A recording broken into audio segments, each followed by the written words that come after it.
খাঁটি মধুর ব্যবসা করে এখন কোটি টাকার মালিক জুলফিকার আলী ভুট্টো। রিকশা চালানো ছেড়ে মৌমাছি চাষ করেই এখন এক সপ্তাহে আয় করছেন 60,000 টাকা। এই মৌ চাষ করে আল্লাহ আমার অনেক দেশে এখন আমার কোটি টাকার উদ্দেশ্য সম্পদ। 5 মধুর দাম ধরেন পাইকারিতে 5 বারাং 60,000 টাকা সপ্তাহে। শুরুতে রিকশা চালিয়ে 5টি গরু কিনেছিলেন জুলফিকার। সেই গরু বিক্রি করেই সুন্দরবন থেকে মৌমাছি কিনে শুরু করেন মৌ চাষের ব্যবসা। এটা সন্ধানটা পালাম আমি সুন্দরবনে যাই একদিন, দেখি যে ওদের মৌ চাষের বাক্স। তখন ওদের কাছে আমি শুনি ওদের কাছে তত্ত্ব সবই জানি বুঝে 23 থেকে 24 বছর এই মৌ চাষ করি। এতে আল্লাহ আমার খুবই ভালো চালায়। রিক্সা চালাইছে 5টা গরু বানাইছিলাম, সেই 5টা গরু বিক্রি করি আমি মৌমাছি কিনে সেখান থেকে আমি এই মৌমাছি চাষ করি। যশোরের সদর উপজেলার হাশেমপুরের বাসিন্দা জুলফিকার আলী ভুট্টো। বাবা মারা যাওয়ার পর সংসারের সচ্ছলতা ফেরাতে রিকশা চালাতেন তিনি।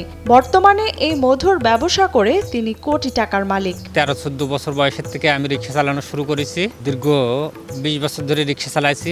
18-20 বছর পরের থেকে আমি এই মৌমাছির সন্ধান খুঁজে পাই, সেখান থেকে এই মধু চাষ শুরু করি।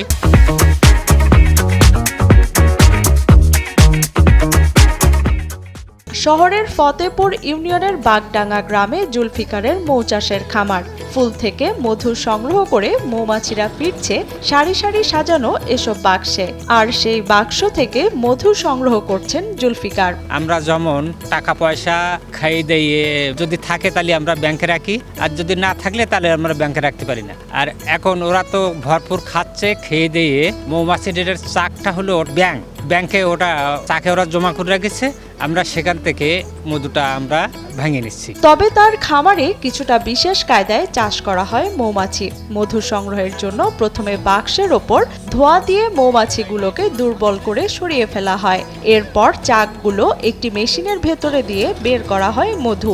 পরে আবার ওই চাকগুলো বাক্সের ভেতরে দিলে মধু সংগ্রহ শুরু করে মৌমাছিরা। প্রথম বাক্সে একটু ধোঁয়া দিয়ে মৌমাছিটা একটু দুর্বল করে নেই। দুর্বল করে নিলে ওরা আর আল দিতে পারে না।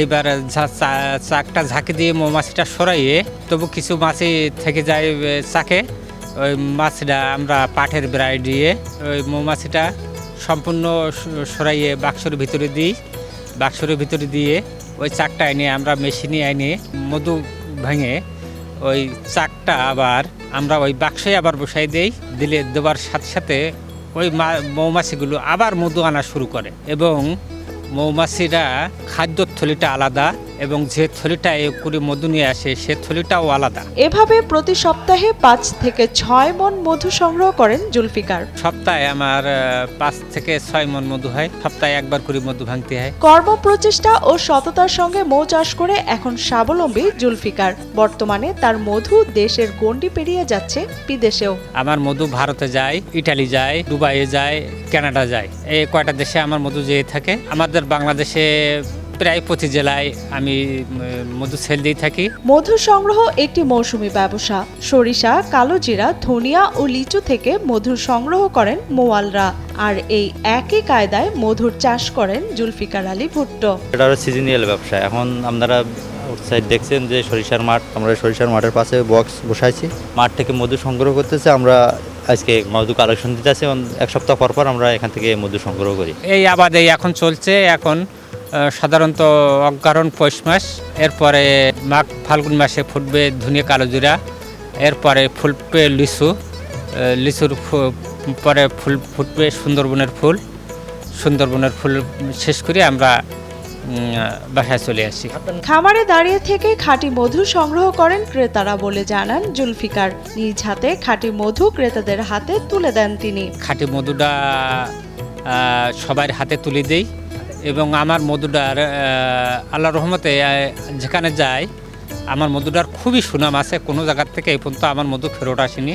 এদিকে মৌমাছি পালন করে মধু সংগ্রহের পাশাপাশি ফুলের পরাগায়ন ঘটিয়ে একদিকে যেমন ফসলের উৎপাদন বৃদ্ধি পায়, তেমনি মৌচাষীরাও লাভবান হন বলে জানান জেলার উপসহকারী কৃষি কর্মকর্তা আবু ইসহাক।